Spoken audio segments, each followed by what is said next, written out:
कि SC/ST OBC के अंदर लोग जागृत हो रहे हैं। तो जितना जागृत होगा उतना वो हक अधिकार की बात करेगा। तो जिनको हक अधिकार की बात अच्छी नहीं लगती वो फिर एट्रोसिटीज बढ़ाते हैं। अनटचेबिलिटी को अगर आधार बनाया जाए तो कल तक तो शेड्यूल कास्ट के लोग ओबीसी को भी सवर नहीं मान रहे थे। जब तक ओबीसी के लोग ब्राह्मणों के साथ या ब्राह्मण धर्म के साथ लिपटे हुए हैं तब तक शेड्यूल कास्ट शेड्यूल ट्राइब की समस्या बरकरार रहेगी। ब्राह्मण ओबीसी को ही तो सामने करके पिटाई कर रहा है SC/ST की। तो कितने SC/ST के लोग हैं जिनको ये समझ में आता है कि ब्राह्मणों से ओबीसी के लोगों को अलग करना होगा। असल में ओबीसी के लोग हिंदू के नाम पर ब्राह्मणों ने अपने साथ जोड़ के रखा हुआ है। नरेंद्र मोदी को प्रधानमंत्री नहीं बनाया, उन्होंने हिंदू को बनाया। फैसले बेशक मोदी नहीं कर रहा है, फैसले RSS के लोग कर रहे हैं, मगर RSS के लोग डायरेक्ट गवर्नमेंट में नहीं है, वो नरेंद्र मोदी के नाम पर है। तो ये अगर उन्होंने ऐसा रोक लगाया है तो हमारे लिए आंदोलन का रास्ता भी खुल रहा है ना। दोस्तों नमस्कार, मैं विकास, आप देख रहे हैं STV इंडिया और इस समय आप बड़ी शख्सियत मेरे साथ देख रहे हैं। बहुजन समाज को बहुजन का मतलब बताने वाले और इस देश के 85% वर्ग को उनकी पहचान मूल निवासी दिवाने वाले ऐसे शख्स मेरे साथ वामन मेश्राम जी जुड़े हैं। सर, अभी आपने जो बोला है कि यूनाइटेड फ्रंट फॉर्म बने, मतलब ये SC/ST OBC के तो हजारों संगठन है ना, एक संगठन थोड़ी है। मगर इस मुद्दे पर अगर सारे देश भर में इकट्ठा होकर अगर हम लोग सड़कों पर इन लोगों का निपटने का कार्यक्रम बनाया जाए तो सारे निपटा सकता है। ये पार्लियामेंट में नहीं हो सकता क्योंकि पार्लियामेंट में तो उनके एस्टैब्लिश पार्टियां है, तो वहाँ जिनके पास काला धन है वही चुनकर जा सकता है। वो वहाँ तो मैदान में तो हमारे लोग हैं। केवल हमारा संगठन इकट्ठा हो जाए तो लोगों को मोबिलाइज किया जा सकता है, तो सड़कों पर इनको निपटा जा सकता है। इवन उनसे हिंदू के नाम पर लिपटे हुए लोग हैं ना, वो भी आते हैं उधर। सर, अभी जैसे जैसे वामन मेश्राम जी का मूवमेंट लगातार गांव-गांव, जिले-जिले तक पहुंच रहा है और वैसे ही हम देख रहे हैं कि SC/ST के ऊपर अत्याचार भी उतनी दुगनी गति से बढ़ रहा है। अभी 118% के करीब बोला गया है। इसको क्या कहेंगे सर?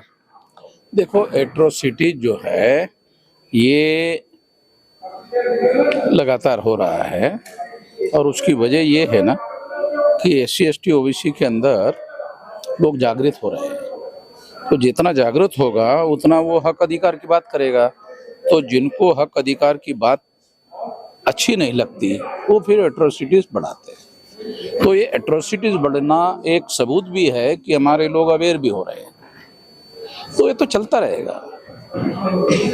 लेकिन आप जैसे इतने बड़े नेता के पीछे लाखों की भीड़ है, लाखों के फॉलोअर हैं, उसके बाद भी बहुजन समाज की इतनी बड़ी दुर्गति जो इस समय बहुजन समाज देख रहा है, सारे हक अधिकार उसके छिन चुके हैं, प्राइवेटाइजेशन लगातार बढ़ रहा है। सर, क्या स्थिति इस समय है?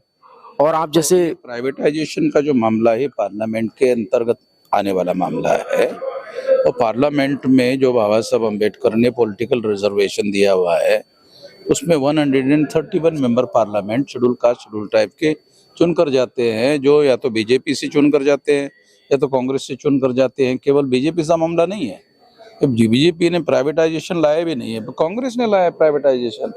तो यहाँ तो लोग सारे कांग्रेस के फेवर में बोल रहे थे। मैं तो बोलते बोलते रह गया, तो कांग्रेस के विरोध में बोलना चाहिए था एक्चुअली। बहुजन बोर्ड तो कांग्रेस की तरफ ही देख रहा है। वो नालायक लोग, वो बोलने वाला था उधर। बहुजन लोग जो है, जो कांग्रेस के ये कार्यक्रम कांग्रेस का प्रचार करने के लिए बनाया था क्या? वे तो नालायक लोग है। अगर ये कार्यक्रम कांग्रेस का प्रोपेगेंडा करने के लिए बनाया तो कितना नालायक लोग हम लोग। हमारा मूवमेंट खड़ा करने के लिए बनाया चाह नहीं ये कार्यक्रम। वो जो प्रोफेसर है वो कोई कांग्रेस का कार्यकर्ता है क्या?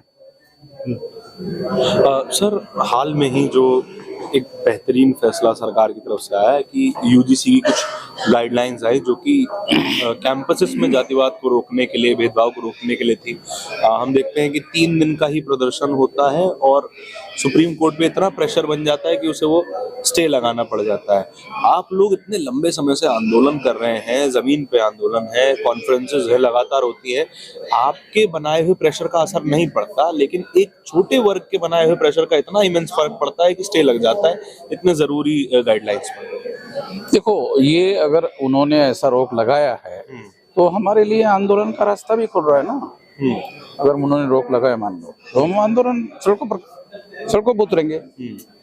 आपके क्या ये तो मानना है? लड़ाई तो चलती रहेगी ना, तो लड़ाई का बात है। देखो इतने आसानी से तो वो छोड़ने वाले नहीं ना, और ये मुद्दा ओबीसी से संबंधित रिलेटेड है। तो मैं ये चाहता हूँ कि ओबीसी को अभी और उनके खिलाफ खड़ा होने के लिए, ओबीसी को ही तो डिवाइड किया हुआ है ना, ओबीसी का ही तो प्रधानमंत्री बनाया हुआ है। तो प्रधानमंत्री बनाया हुआ है तो बनाया है इसलिए ओबीसी के लोग उसके साथ भी तो होंगे ना। तो ओबीसी को साथ में लेकर ही तो ओबीसी की पिटाई कर रहे हैं। नहीं, ऐसा नहीं समझ में आ रहा। नहीं, सही बात है। तो ओबीसी का ही आदमी प्रधानमंत्री बनाया, और ओबीसी के विरोध में अगर कोई काम हो रहा है तो प्रधानमंत्री ओबीसी का ही कर रहा है ना फिर वो। तो ओबीसी को उठ के खड़ा होना पड़ेगा ना। तो जब उठ के खड़ा होगा तो ओबीसी के विरोध में लड़ना पड़ेगा। मतलब जो आरएसएस के लोग हैं वो नरेंद्र मोदी को सामने रख के ही तो फैसले कर रहे हैं। फैसले बेशक मोदी नहीं कर रहा है, फैसले आरएसएस के लोग कर रहे हैं, मगर आरएसएस के लोग डायरेक्ट गवर्नमेंट में नहीं है, वो नरेंद्र मोदी के नाम पर है। तो नरेंद्र मोदी को वो फैसले बना के दे रहे, वो इंडिपेंडेंट थोड़ी है। नरेंद्र मोदी इंडिपेंडेंट नहीं है, क्योंकि पार्टी नरेंद्र मोदी की नहीं, पार्टी आरएसएस की है। नरेंद्र मोदी प्रधानमंत्री पार्टी ने बनाया, नरेंद्र मोदी ने अपने आप को प्रधानमंत्री थोड़ी बनाया। भारतीय जनता पार्टी ने नरेंद्र मोदी को प्रधानमंत्री बनाया, भारतीय जनता पार्टी को आरएसएस ने बनाया। नरेंद्र मोदी प्रधानमंत्री है, पार्टी नरेंद्र मोदी की नहीं है। लेकिन सर आप समझ लो, इस बात को ठीक से समझना चाहिए हम लोगों को। सर हम पहली बार देखते हैं इन यूजीसी गाइडलाइंस में कि सरकार मान रही है कि ओबीसीज पर भी एट्रोसिटी होती है, ओबीसीज के साथ भी भेदभाव हो सकता है, और उन्हें जगह देती है, कंप्लेन फाइल करने की मौका मिल जाता है कि वो कंप्लेन फाइल कर सकते हैं। लेकिन सबसे बड़ा विरोधी यहीं पर आता है। उसके साथ साथ ओबीसी को टूल की तरह भी इस्तेमाल करने की कोशिश होती है कि नहीं, ओबीसी तो जनरल के समर्थन में है, और जो सवर्ण कम्युनिटी जिसको हम कह रहे हैं, ब्राह्मण कम्युनिटी जिसको कह रहे हैं, वो इतना इमेंस विरोध करती है कि आप ओबीसी को एक्सेप्ट कर सकते हो लेकिन हमको नहीं कर सकते। अनटचेबिलिटी को अगर आधार बनाया जाए तो कल तक तो शेड्यूल कास्ट के लोग ओबीसी को भी सवर नहीं मान रहे थे। मेरे जैसा जानकार आदमी उसको नहीं मान रहा था, एक बात अलग है, मगर तमाम एससी एसटी के लोग तो ओबीसी को भी सवर नहीं मान रहे, अभी भी मान रहे। क्यों? जब तक शेड्यूल कास्ट के लोग अनटचेबिलिटी के आधार पर शेड्यूल कास्ट है, तब तक ओबीसी तो अनटचेबल नहीं है ना। ओबीसी तो शूद्र है। यहाँ भी शूद्र शब्द का यूज नहीं किया गया, यहाँ पिछड़े वर्ग का यूज किया गया। मैं तो ये कहता हूँ कि पिछड़ा वर्ग शब्द का यूज करो, मगर पिछड़े वर्ग के लोग है कौन वर्ना सिस्टम में? तो शूद्र है। शूद्र शब्द का उपयोग होना चाहिए ताकि लोगों को मालूम हो जाए कि शूद्र और अछूत दो अलग चीजें हैं। अछूत शूद्र नहीं है और शूद्र अछूत नहीं है। ये दो चीजों का फर्क समझ में आना चाहिए। ये भारत का जो समाज शास्त्र है, ये टचेबिलिटी और अनटचेबिलिटी दो चीजें बहुत माइक्रो लेवल पर काम करती है। और जब 52% ओबीसी के जो लोग हैं वो अनटचेबिलिटी में नहीं आते हैं, वो टचेबिलिटी में है। शूद्र के घर में ब्राह्मण खाना खा सकता है, उसमें अनटचेबिलिटी नहीं है। शेड्यूल कास्ट तो है, राइट। तो जब ब्राह्मण खाना खा सकता है तो उतना ही तो कंसोलेशन है ना। वो भी करेक्ट का नहीं खत्म है, हमारा तो खाता है यार। इसी की वजह से तो मैं यही तो बात कही कि ओबीसी अभी लिपटे हुए है, ब्राह्मणों के साथ लिपटे हुए है। इस बात को समझना जरूरी है।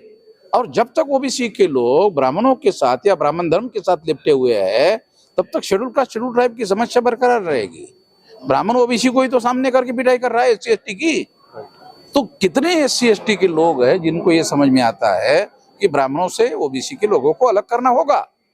तो मैं तो अलग करने के लिए फ्लाइट की टिकट निकाल के आया हूँ। तो ओबीसी के लोग खुद अलग हो रहे हैं, अरे अच्छी बात है, साली मैं ही करने की कोशिश कर रहा था। ओबीसी के लोग खुद अलग होने की कोशिश कर रहे हैं, तो अक्लमंदी की काम कर रहे हैं। इसको मुझे हवा देना चाहिए। और मैं इनको, हाँ सारे देश भर पे करो, तो मैं तो सारे देश भर में तुम्हारे साथ में हूँ, ये कहा मैंने, करो।